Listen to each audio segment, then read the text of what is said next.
All right, so we're doing more of what we did before, which is highly technical passages.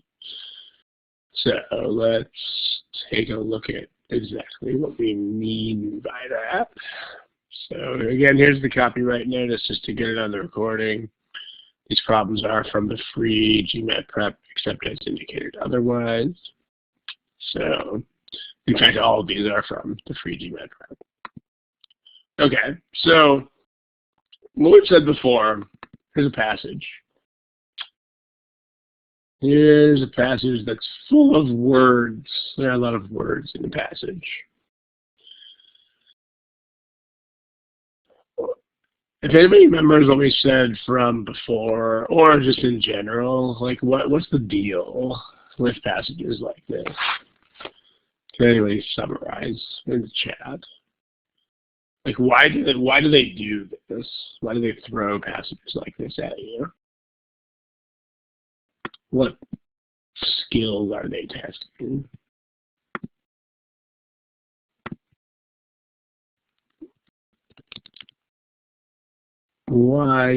The question, in other words, is why do RC passages so often contain so much detail about stuff you probably don't know about?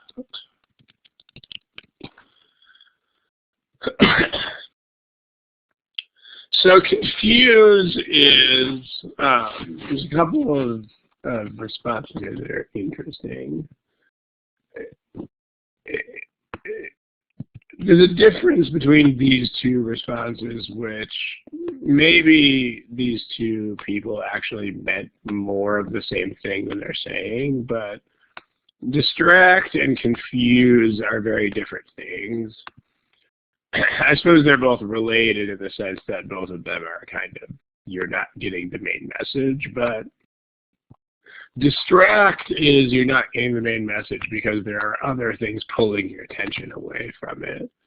Whereas confuse is you're not getting the message because the message just does not make sense or it's not communicated well.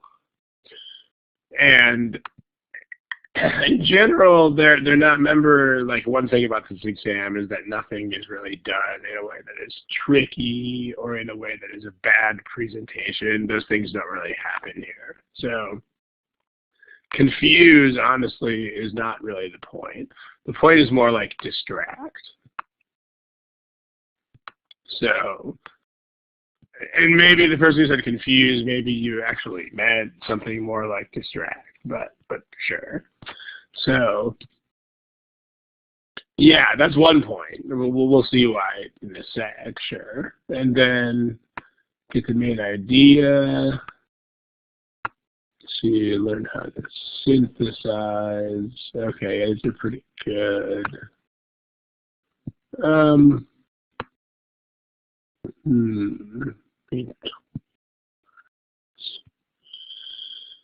Read between lines, again, that's a phrase that has a certain meaning. Let's put some of these up there. So if someone says relevant, relevant is, I mean, of course you want to see what's relevant, but the problem is that relevant is depending on the task. I mean, for example, if you were tested on these things the way you were tested back in school, then relevant would probably mean something that had more to do with facts. You know, just random fact would suddenly be relevant. So, so to make it more difficult, again, possibly. I mean, make it difficult kind of makes it sound like they're writing badly on purpose, or they're kind of presenting things in a way that is misleading, which is not really what they're doing. I mean, I feel like you have, Olu, I think you have the right idea. I think just the words are a little bit, I think you're expressing the right idea in words that are not quite what you mean. Because when you say, and this might even be something that would relate to sentence correction, like when you say to make something difficult, that means that you are actually taking something and making it harder. And that's probably not really what you mean. It's probably more like, which is not the same as this. I think you meant something more like to choose readings in which it may be difficult to get easy, or something, because those things, something like that, right? Because they don't want it to be too simple necessarily. But to make it like that is like they actually take the passage and they purposely dither it up to make it worse. Not really what they're doing there. So yeah. Okay. Other things people wrote which are pretty accurate. You do want to get the main idea. Absolutely. To test whether this is a very nice summary right here. To test whether you get stuck in details versus understanding the big picture. There's another phrase here which perhaps you might not mean exactly the way you're using it.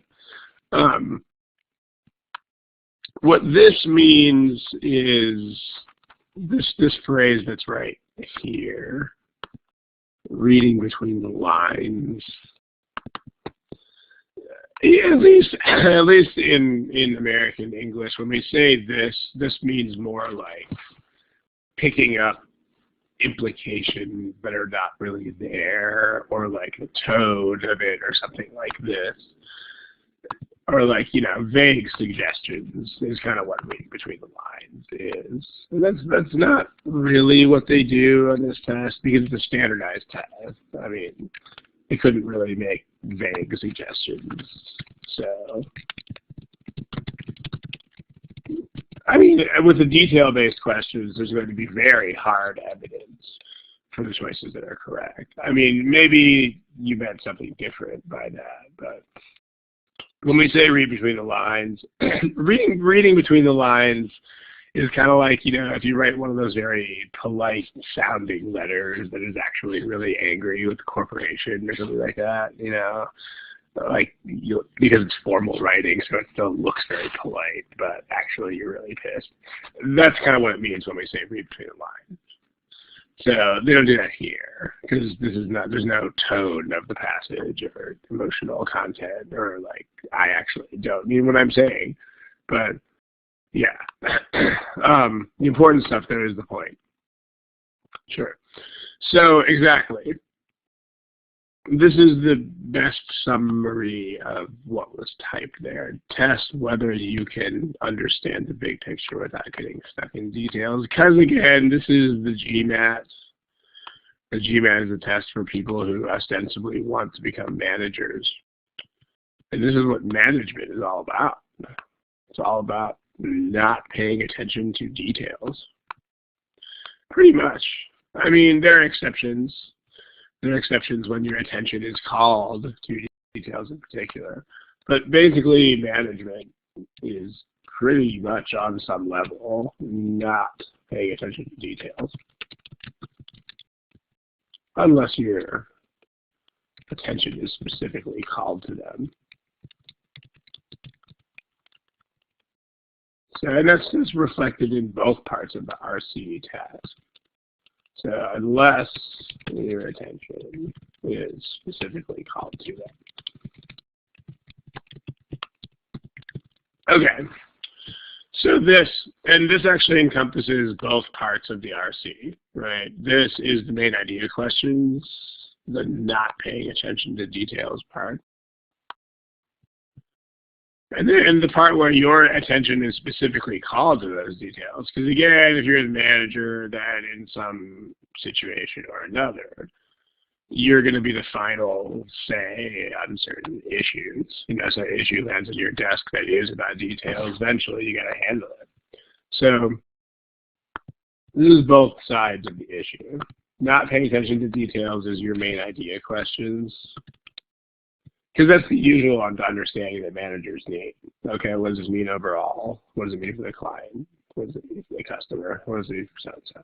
But then at the same time, at the same time, if people bring specific issues to your attention, then you should be able to research them and figure out what is or isn't supported.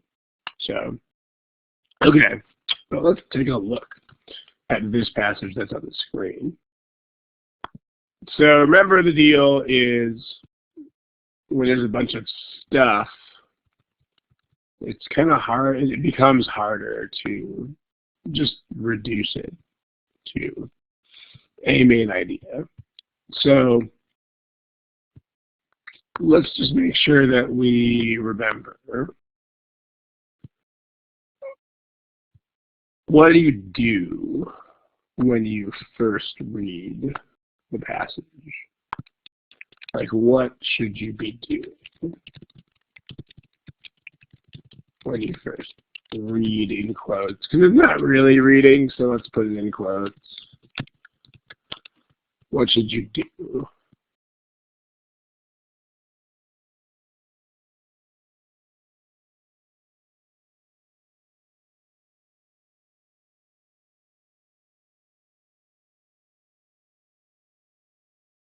And when I'm saying what should you do, I mean, this is kind of, if you've ever watched really any of these sessions, you're going to know that I don't really like vagueness. So, like something like this, the problem with this is that this doesn't really mean much. Like, look at the structure. What does that mean?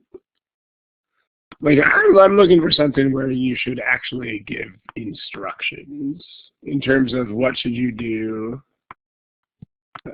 It doesn't have to be step 1, step 2, step 3, but you need to give instructions that are actually specific enough that someone else could decently follow them. So the problem is, I think most other people would be like, I don't really know what this means. So this is too vague to be instructions. And I mean, also, I think a lot of people don't think enough about this. I think they have ideas in their head that are sort of half-formed, but are not specific enough to help with the process. I mean, this is not quant, but the same sort of thing happens in quant, right? I mean, one of the biggest reasons why people have issues with data sufficiency is because they never really determine what sufficient and insufficient mean concretely, right? Like, for example, in data sufficiency, a lot of people say not sufficient means I don't know. The problem is that's not, you can't tell someone to do that if they're executing a data sufficiency problem, because you can't solve a problem and get I don't know out of it. But not sufficient means I can make 2 or more results happen in the problem. Aha, there you go. Right, I mean, this is concrete. This is something you can actually try to do. This is not concrete. So, I mean, I know the books use the word structure in various places, but when you see things in books that are not something you can actually act on, you should change it into something that is. Okay, so there's a lot of words here. Let's take a look. So same thing, to understand what the author is trying to say, that could mean kind of anything, so trying to be more specific than that. This is, let me highlight a couple of these. While I'm grabbing a couple of these off of here, someone tell me what the response to that is. Should we not skim through the questions first? What's the answer to that?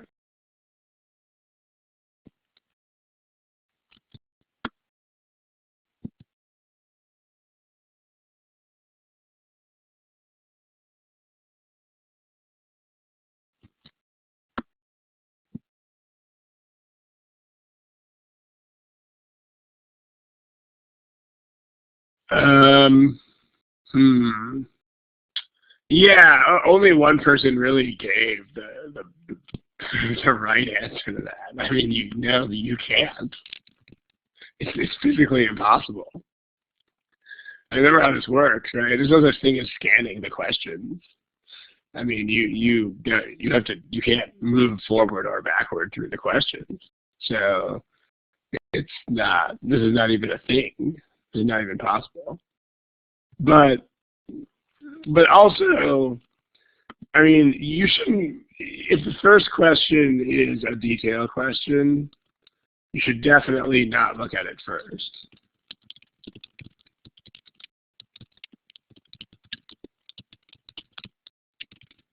Because if you do, all you're doing is making the situation worse.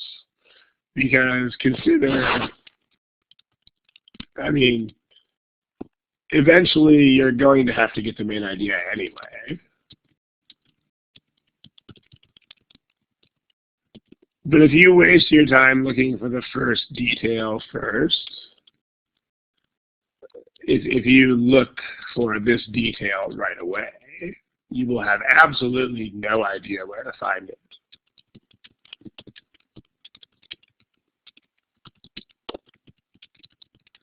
So in other words, you're just putting off a task that you're gonna eventually have to do anyway. And then because you don't have any sort of guide or anything like that, you're going to not have any clue where to look for it. So you're going to make that take longer, and you're still going to have to spend all the time later anyway, which is not really a great, which is not really a great result. So, okay, here are some things.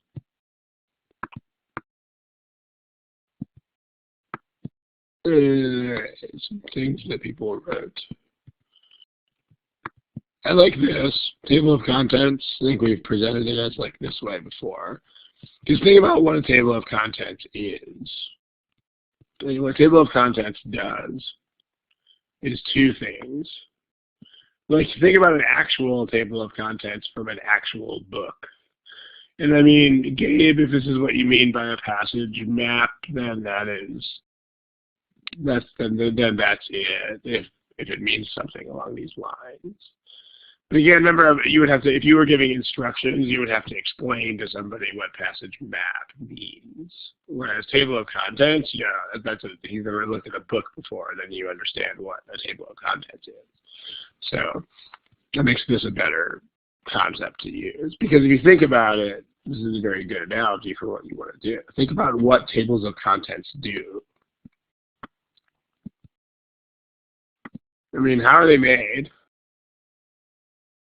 Well, they basically just have the main deal of each unit, of each chapter or whatever of a book. So, table of contents shows the main purpose of each part, or basically the deal of each part, but without details.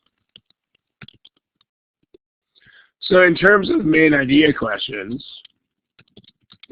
if you make a table of contents, it should enable you to answer the question. It should let you predict the answer. But then in terms of detail questions, I mean, this is why it's good to think about it as a table of contents, because you can literally use it as a table of contents. You can use it in the same way. You can go find stuff with it. So for details, just like an actual table of contents,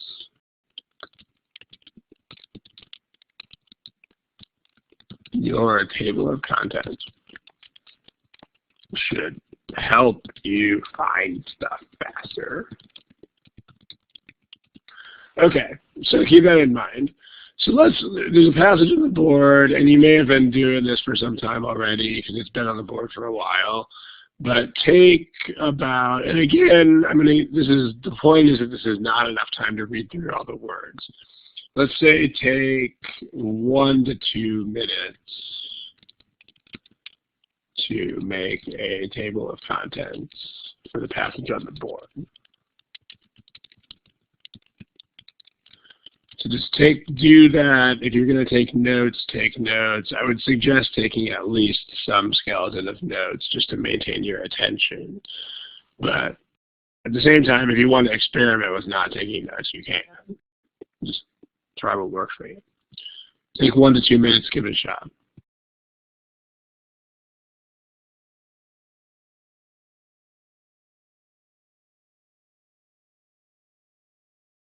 Okay, do we mostly have some sort of table of contents here?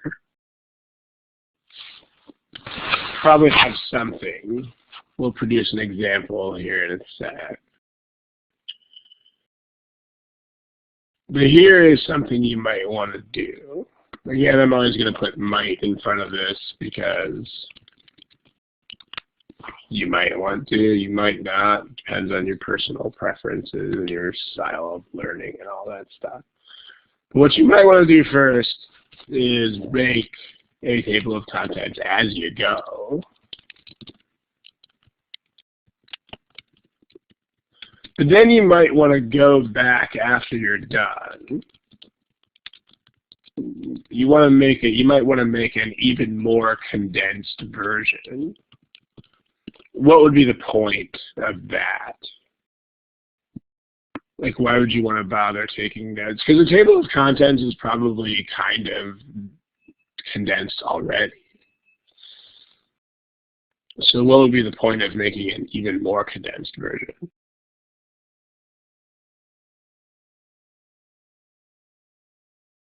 And how condensed am I talking about here? Like, how many words?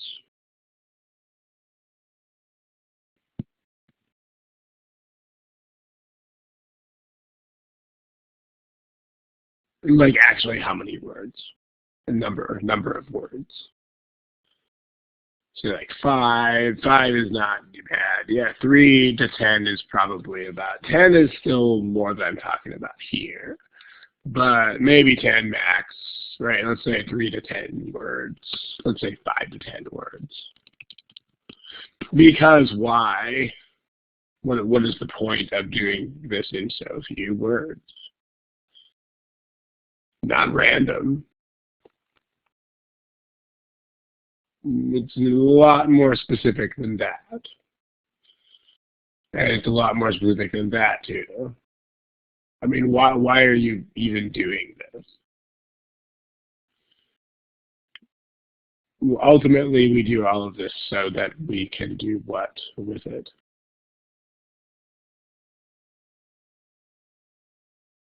Use it to, so you can answer the questions that are actually on the test.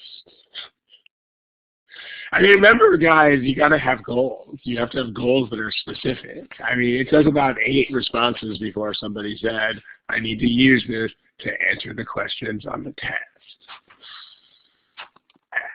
Maybe that sounds like it's obvious enough that that wasn't what I was looking for, but it's definitely what I was looking for. And a lot of people totally forget that the point is to answer a question that is on the test. It's the same thing that happens in the quant section where, you have this question that has like 5 answers that are like 1,000,000 miles apart, and then you estimate, and as soon as you get to a point where you know which one it is, you're done. You don't need to keep going, right? So just don't forget that you're trying to answer questions that are on the test. So the direct point here is to answer the main idea questions. And so this is typically how long the answer choices are. So by reducing it to about, this is not a random size, and this is not a size that stands for an abstraction like important points. But basically this is what answer choices look like for main idea questions. So you want to get it to a point where it imitates that. So here's a sample. Should we make for each paragraph? I'm not, maybe. I mean, your condensed version here will probably still have parts that correspond to the individual paragraphs. But, all right. Because again, you know, make sure that make sure that this is instructions. Make sure that it makes sense. You know, so refresh your memory. That might be the purpose behind it, but just make sure that you have some sort of specific guideline here. But not so specific that you can't think anymore. So, right. So first, let's talk about this. Make table of contents, right? So, okay, we have a model. There's already a lot of whoa, so many words. I mean, it's supposed to explain something with businesses. Okay. So there's a model, the DD model. Paragraph 1 is, how does this model work? Summary. Okay. Now, as long as things look like they are just, here is how the model works, you know what? I don't have to read them. So, according to this model, blah, blah, blah, blah, blah. Definitely, I don't need to read these words. And then this is just more explanation of the same words.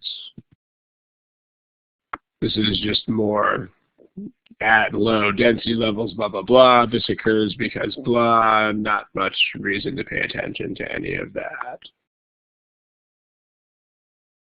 And then you have a however here, but this is still talking about objective predictions that this model makes. So honestly, I don't have to read anything in this here at all. It's not really much point.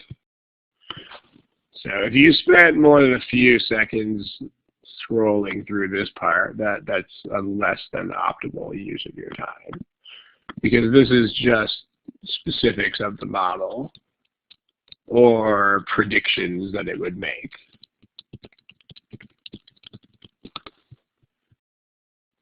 Okay.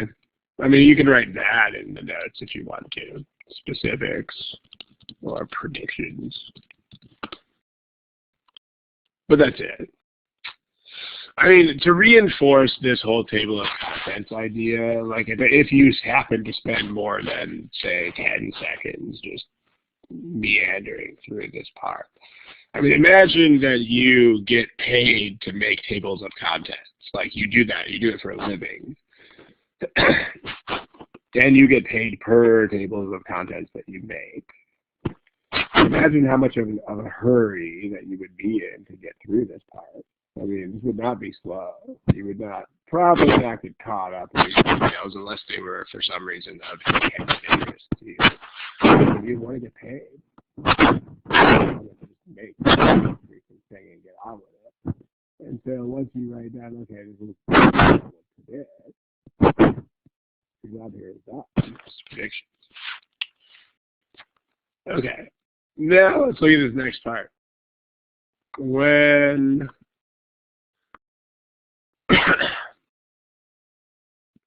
while several studies have found a correspondence between that model and reality,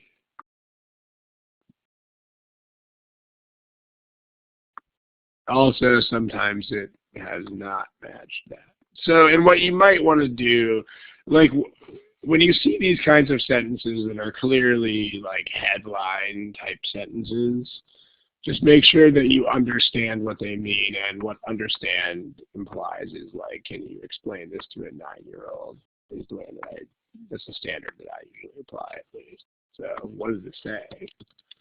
So, well, this means sometimes reality looks like the model. Other times it doesn't.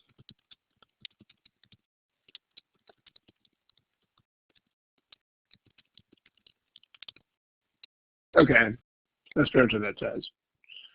So, in other words, sometimes it is inconsistent with that. What are we doing there? Well, a possible explanation for why it doesn't look like the model is blah, blah, blah, blah, blah, blah, blah, and then thus something can misrepresent something in blah, blah, blah ways. And then many industries are blah, this just kind of looks like examples of what we just said. And for example is definitely another example of what we just said. All right. And then blah, blah, blah, studies have found more support for our model when they employ broader something. Okay. Notice that this is worth noting as a sentence just because look at what the topic is. The topic is inconsistency. And this is like, whoa, there's more consistency when, right? So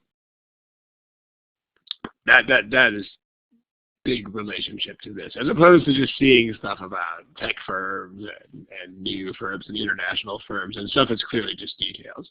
Like when something relates directly back to what we're talking about, it's worth your attention. So something like this. Pay attention to this because pay more attention here because there's a very clear relationship to the heading of the paragraph. And what I'm saying is pay more attention to this part that is right here, this part. Okay, so what is going on in this paragraph? What notes would you, what in the chat box?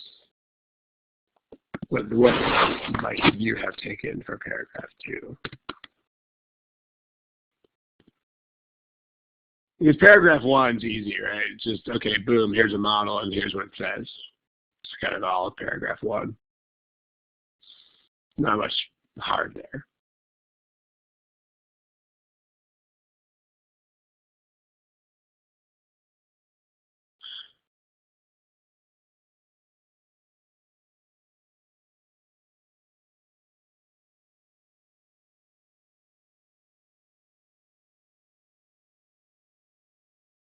What do you think the overall shy crowd here? How many people are typing? Do you think the overall point is that the model is not very good or that the model is still good?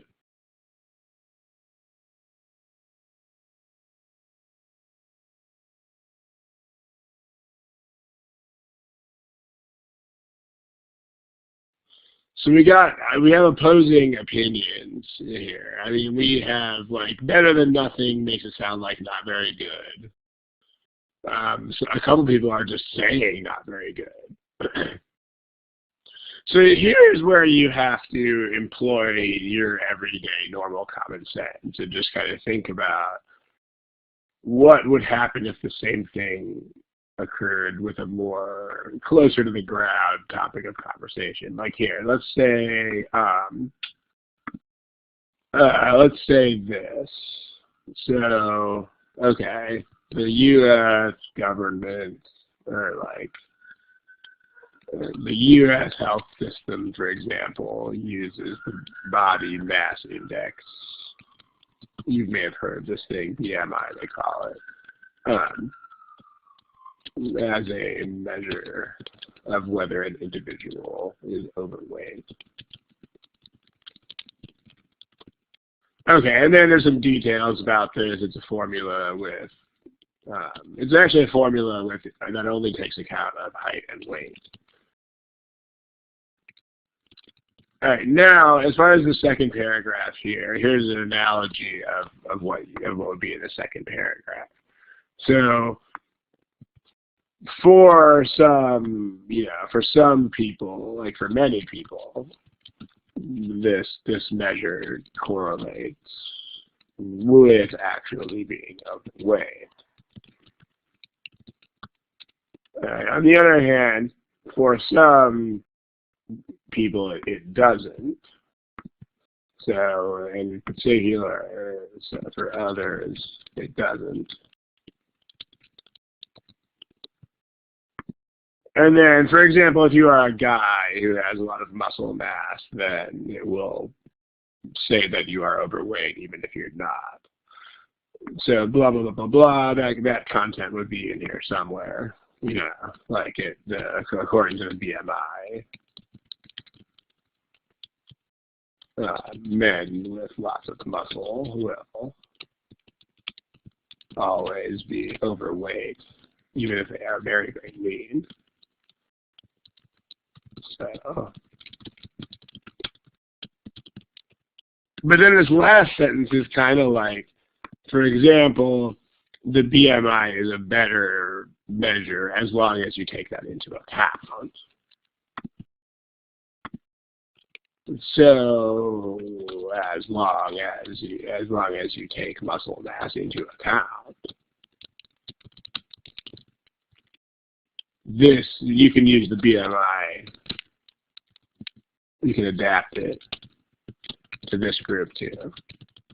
Okay, so here the point is probably more clear. The point here is not we should throw out the BMI. It's a terrible model. Because we say, okay, it works for a lot of people. That's point number one. And then even when it doesn't work, you can still salvage it. You can still do something with it to make it work again. Is how you would explain that to a 9-year-old. You know, even when it looks like it goes wrong, even when it does go wrong, you can fix it.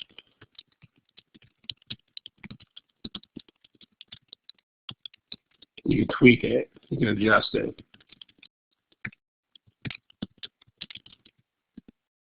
So that it works again. That's what I'm saying. So the overall here, the point is that the model is valid, and it doesn't, when it is very simplistic, it will diverge from actual reality, but that this is not a fatal problem here. So that's what they're saying. So as far as paragraph 2, you do have some inconsistencies. I mean, you have some divergences from reality. Some inconsistencies with reality. But then fixes for those things. How to fix additional factors to fix those things. All right. I mean, this is already kind of condensed. I mean, this is a decent summary already. But if you want to condense this even further, my condensed version, well, what's some of your guys? I mean, what, do you guys have any 5 words or so, 5 to 10 words condensed versions of this?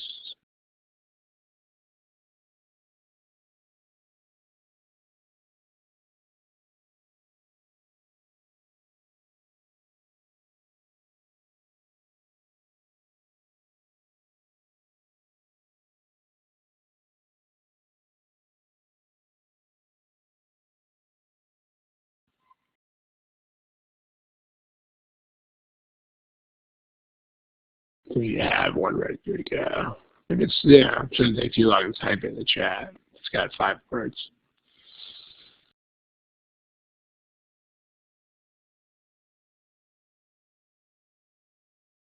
All right, yeah, the vpool, that one's pretty good. Olu, that one's pretty good too. Hanking, I don't love DD model in reality because it doesn't really say what about the reality. I mean, the reality could mean anything from it is exactly correct to it is totally wrong and useless, anywhere in between. So, and the point, I wouldn't stop at the inconsistencies, Vic, because notice that the rest of this whole thing is about how to resolve those. So you don't want to leave that out. I mean, there's a whole paragraph here about what factors we should add in. So fixes, I actually like vpools. Let's just take that one basically. So paragraph 1 is a model.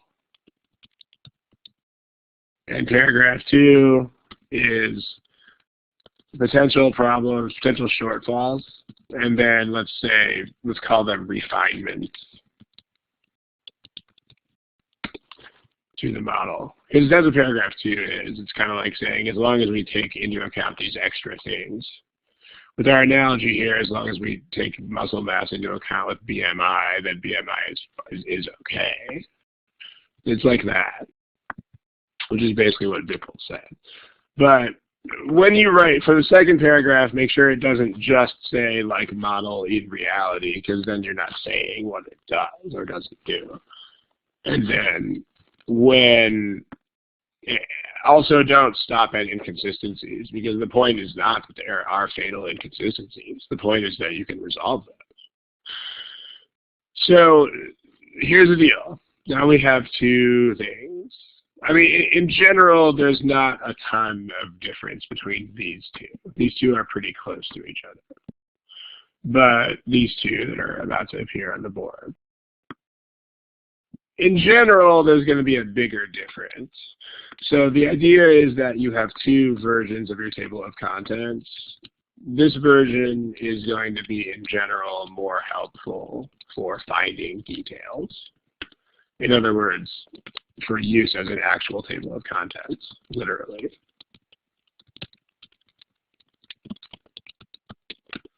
Whereas this version is probably going to be more useful for answering main idea questions, because it will resemble the answer choices more.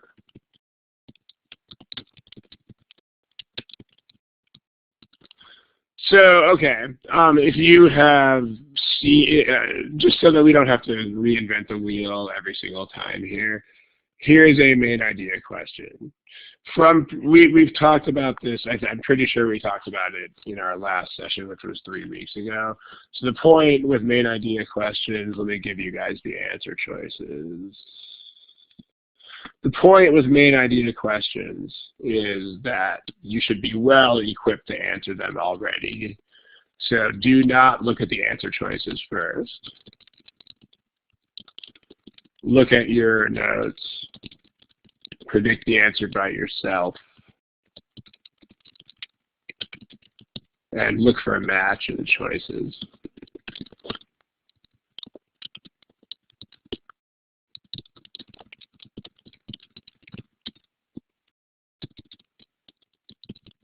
And also don't forget where you find answers to multiple choice options. Those are whoa, so big.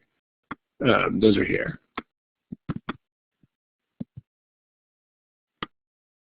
So please not in the chat box.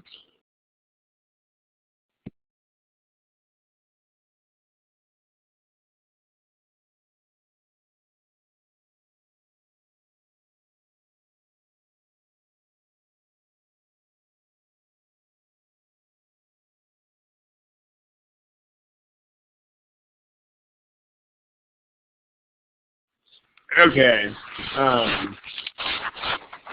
Should have a prediction by this point. There's still quite a few of you guys who don't have the right choice. Here is our condensed table of contents, as it were. The condensed version was this. Let's just put it on top of it.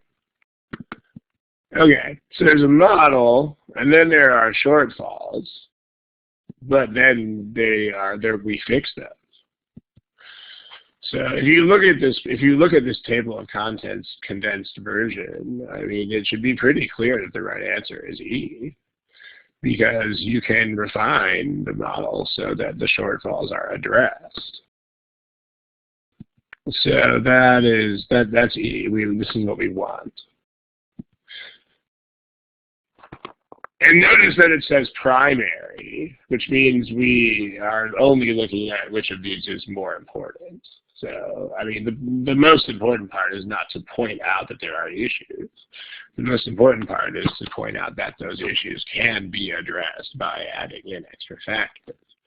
So, and then just think about the BMI example again, right? The whole point of that was not so much BMI is not perfect. I mean, the point is that even these imperfections you can address. So, okay, now let's talk about when you review the problems. So, let's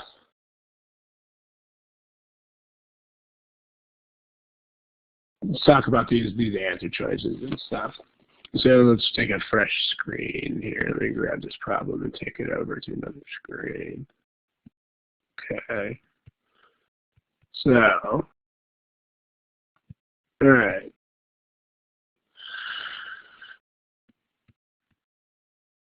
When you review these problems, what you want to make sure is, what you want to make sure to do is find words that specifically, maybe these are main idea questions, that specifically make the wrong answers wrong. And then also, I find this is the more important task. The more important task would be to formulate in your head what the passage would look like if that were the correct answer.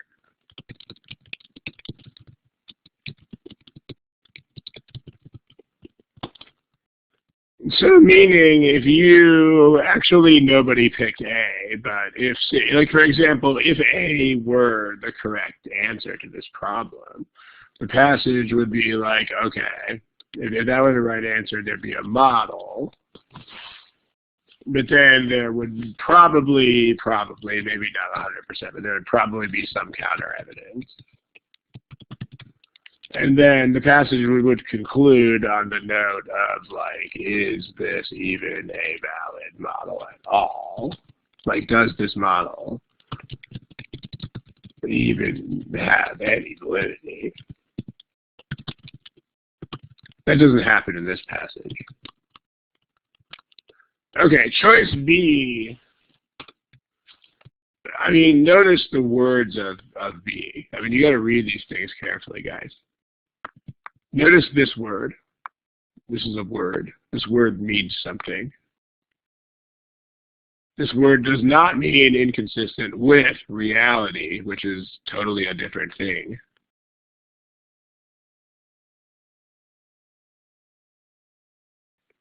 What does that mean, guys? Like, what would inconsistencies within a model be? In that case, what would contradict the model? Aha, the model would contradict itself. Yeah. All right, that's totally different. I mean, if I say there are inconsistencies within your story, that is definitely not the same as your story is inconsistent with reality.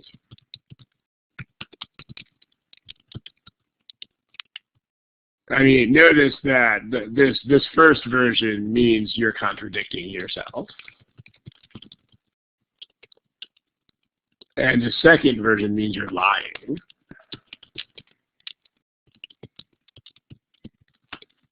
I mean, those are not the same at all, right? I mean, if someone contradicts him or herself, then even if I have no idea what actually happened, I can still see that. Whereas I can't say whether someone is lying unless I actually know what the truth is. So these are not the same thing. So if B were the right answer, then B would not have to refer to reality whatsoever. Like, no reference to actual reality in B.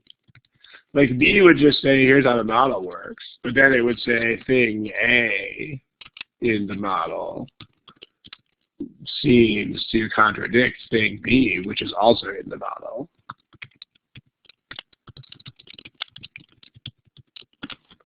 So, right. That would be bad. Okay. Which is that's not what happens here at all. All right. C. What would C look like?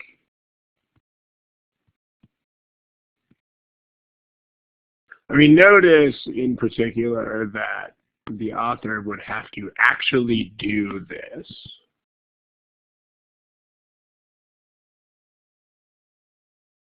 So think about what C would look like.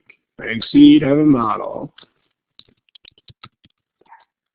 But then what's important here is that the author would actually have to have words that say, we should make these changes to the model. Does that really happen here? You can go back and check it out.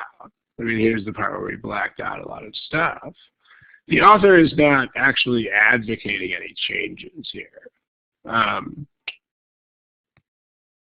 Here is something that might go wrong, and some people have found that the model works better when they employ broad or something. But notice that, I mean, let's uncover what they're using broader. I mean, here they're not even really changing the model. They're changing the data that they use. So basically, it's almost like if they have better data as opposed to changing the model itself. So if you check that out, yeah, there's no suggested changes there. So shouldn't be a matter of opinion. Okay, sorry, I thought you wrote in your opinion. Yeah, there's no opinions. I mean, the blue thing doesn't happen, which is why C is wrong. And then D is not the point either. If D were the point, then the passage would have a very different appearance. If D were the point, then it would say, here's a model, and here is how to apply it to situation A and B,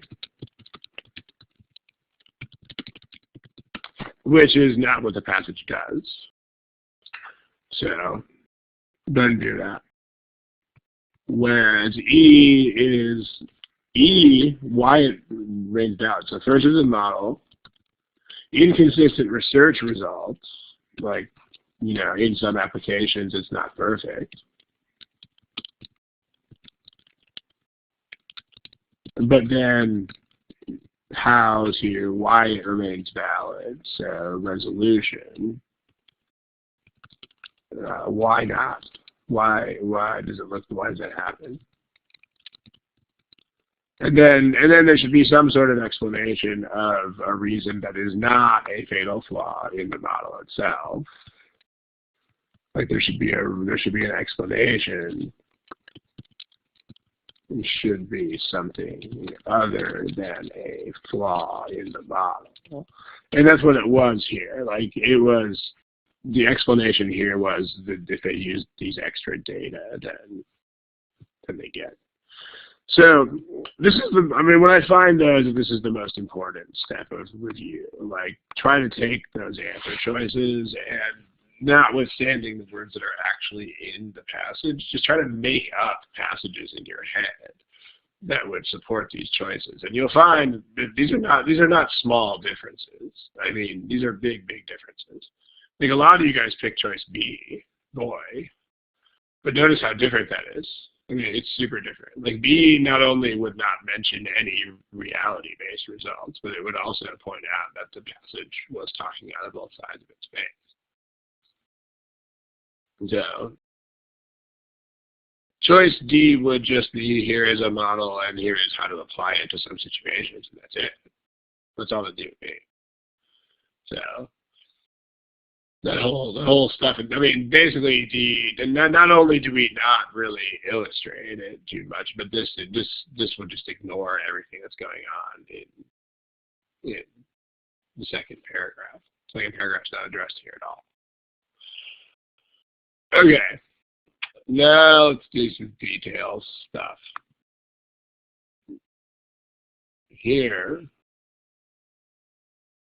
Here's a question.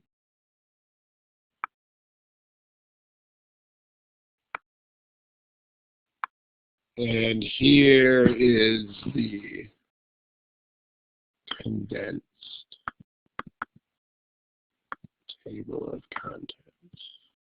Here is the not condensed table of contents, actually. That is here. This is a detailed question.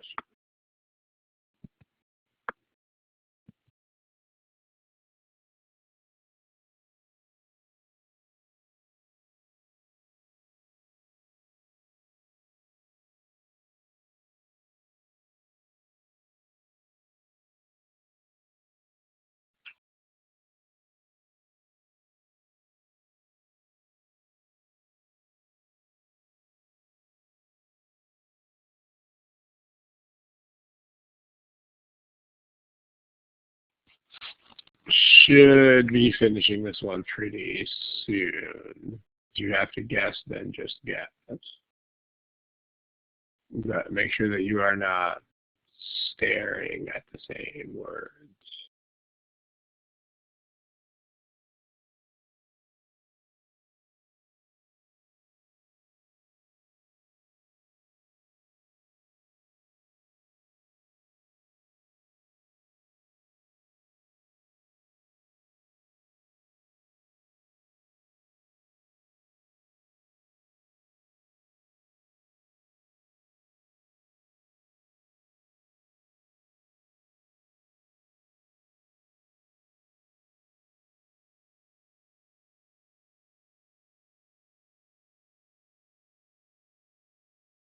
Okay, so let's you should guess something if you don't have something.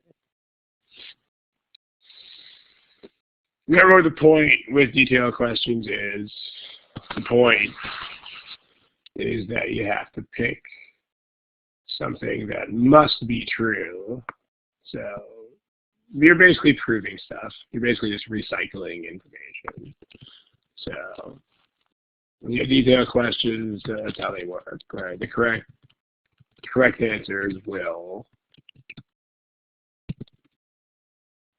stay. There's people talk a lot about thinking outside the box, so to speak, but these are going to stay inside the box, as it were. They're just going to recycle given information. And they will be pretty much proved from the stuff in the passage. So make sure that you're doing this. But the question, the real money step, so to speak, is making sure that you are looking for the right stuff. And I mean, one person asked, how will the table of contents help here? The point is that it should function as a real table of contents. Right, so think about what you would do with an actual table of contents in a real nonfiction book. I mean, you can use this as, that's why we're calling it a table of contents. I mean, you can actually use this as a real table of contents. I mean, so it's still, which paragraph are we going to find this in? Right, which of the following is likely to occur, blah, blah, blah, when, blah, blah, blah. This looks like it's an aspect of the model. So, because notice it's not what actually occurs, so it's not the reality part. So this is more like the, this is probably something in the model. So at least your table of contents should assure you that this is in the first paragraph somewhere. And that's, beyond that, we're just going to have to look for it. So, but just make sure that you have a reasonable idea of where to look and what specifically are you looking for. So,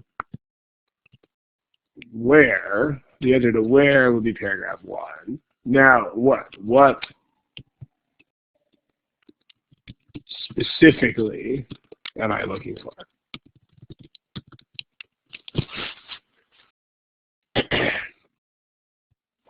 I mean, to get an idea of the right kind of specificity that I'm talking about here, think about, I know I've used this analogy before in previous sessions of this study hall thing, but like think about contract disputes. I mean, think about the nature of disputes that people have over contracts. Like, they're never vague. It's not like, oh, this whole contract gives me the vague feeling that it is unfair.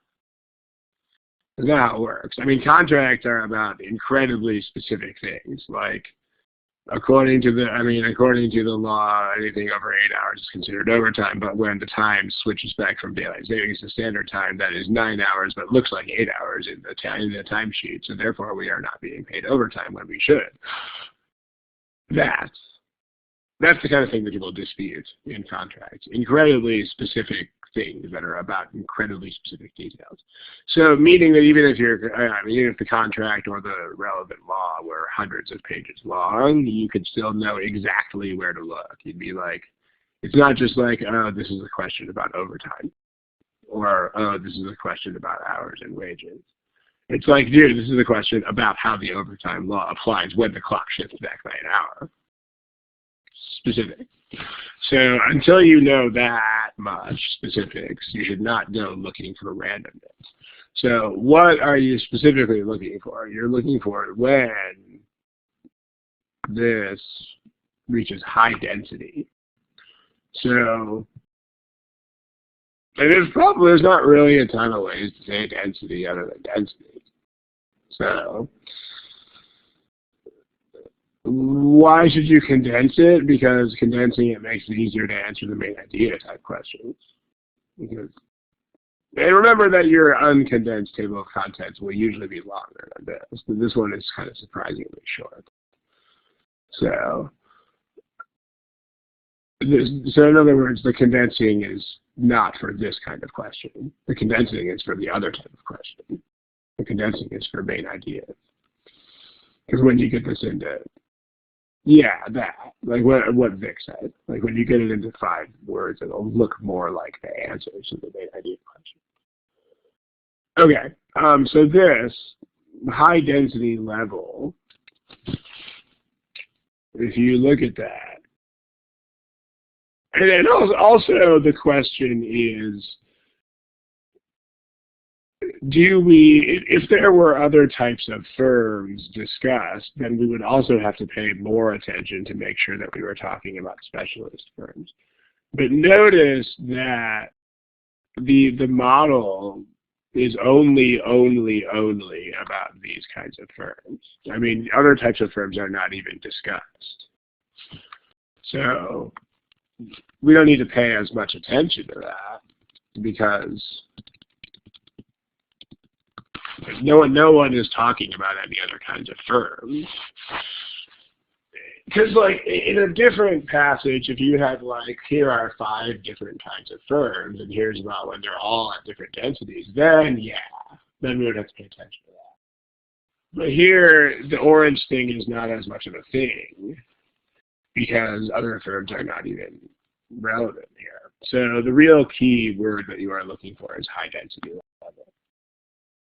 So when specialist firms reach when they reach high density, the model says what? Okay, if you look for that, blah, blah, blah, here's density levels. Low density levels, I don't want that. At high density levels, competitive effects outweigh something, therefore discouraging foundings. So we know, I don't have any idea what legitimation is, but clearly it is something that supports foundings. And competition is something that discourages foundings, and so the discouraging is winning the game. So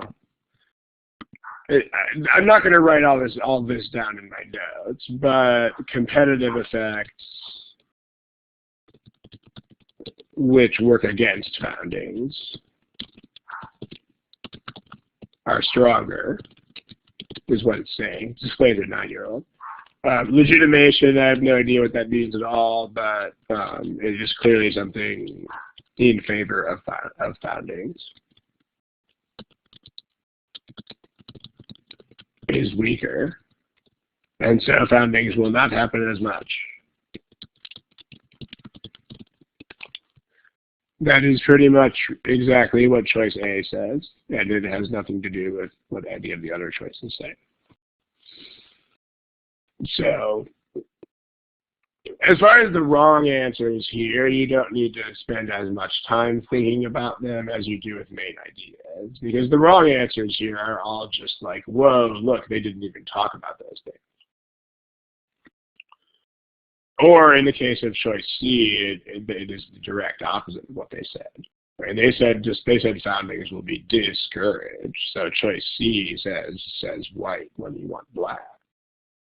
But as far as B, boy, D, dog, and E, elephant, those are just not things that they say if you search for the right thing. So, no, it seemed too obvious. I mean, remember the nature of these things. The very, very, very nature of these questions is that they recycle the information that has already been stated.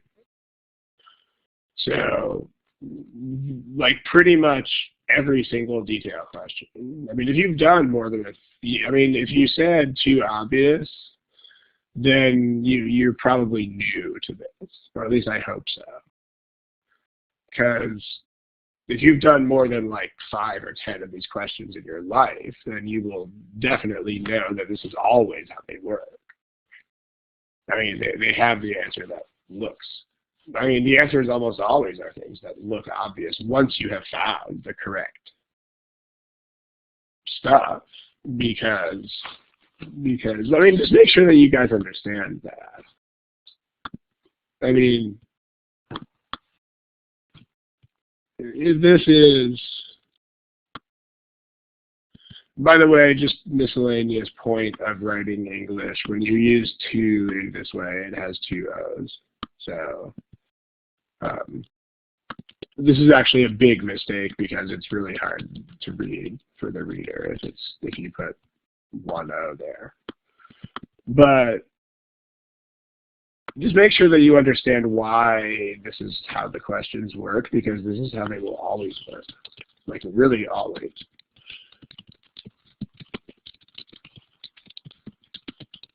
Because why? I mean, what is the actual challenge that they're trying to address? Like, what is the skill set of these questions? In other words, these detail questions. Like, what are they actually testing your ability to do?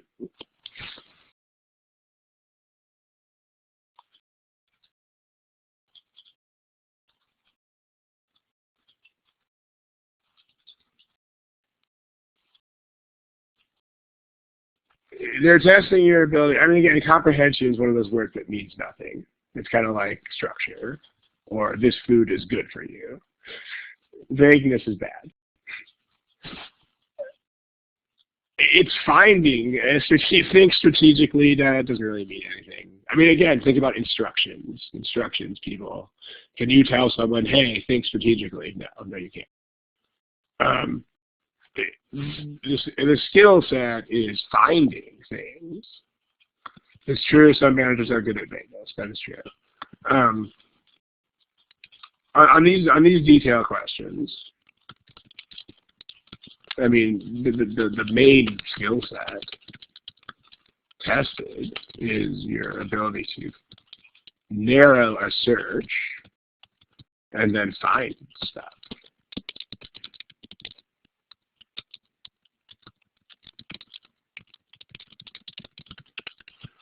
This is what they're testing. Once you find the stuff that is relevant, you will not have to put it through additional twists and turns for the most part, because that's not the point.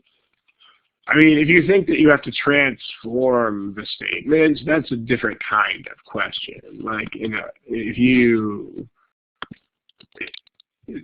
taking given information and putting it through further logical steps is the domain of critical reasoning inference problems, not RC. That's a different skill set for a different part of the test. So this is the real point, though. So as far as the words suggest, it is a difference that shouldn't feel like a difference. So just to make sure that it means that the words are not going to be like exactly, but they're still going to have the same meaning. Let me just illustrate by analogy. Okay, let's say the passage says, Ron is shorter than his brother. Okay, according to the passage, or the passage, the author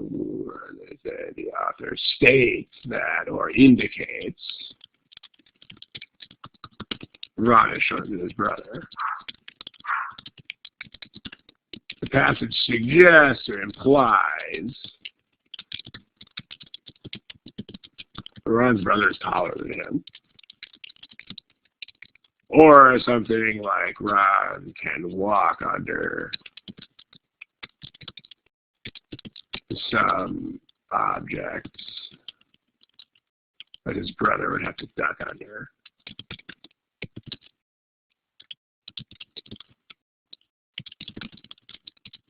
I mean, you get the point, right? We're still saying the same thing. It's just if the words are not, if the statement is transformed in any way, which will still be trivial, then that's what suggest and imply is all about.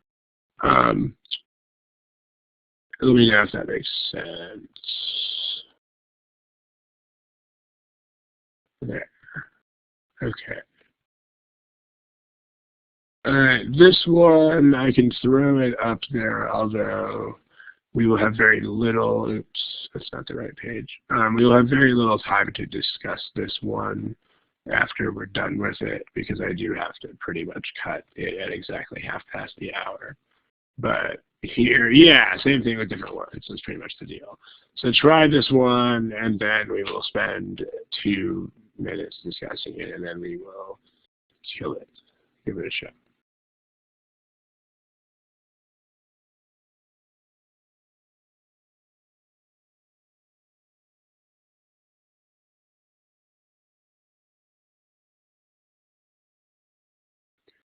Okay, again, we got it shut down here at whatever hour it is where you're at, 1/2 past. So gives us about a minute here. The question is, what can explain inconsistencies? So inconsistencies are in paragraph 2, and this is not the part about factors that would fix them. It's just why are there inconsistencies? So why? That's the question that we're looking for. And that should be at the start of that paragraph, because that's going to appear before they get into stuff about inconsistencies. That's going to happen before they get into the part about refinements to the model or what have you. So if you look at this, they have found inconsistencies. Well, that's nice. But then they go into explaining that. A possible explanation for that is that some things transcend national boundaries while studies typically don't. So what that says, explained to a 9-year-old, is these businesses are international in some sense, but the studies are not. The studies are within single countries. So, in other words, D-dog, bad. They're international.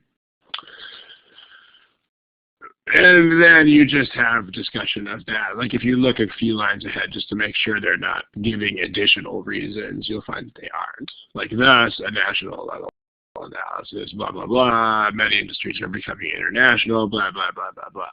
So this is the only real reason they have for inconsistency here is national versus international. So choice D, and the other choices just don't say that, so it's D. Okay, gotta shut down the shop here. Thank you guys.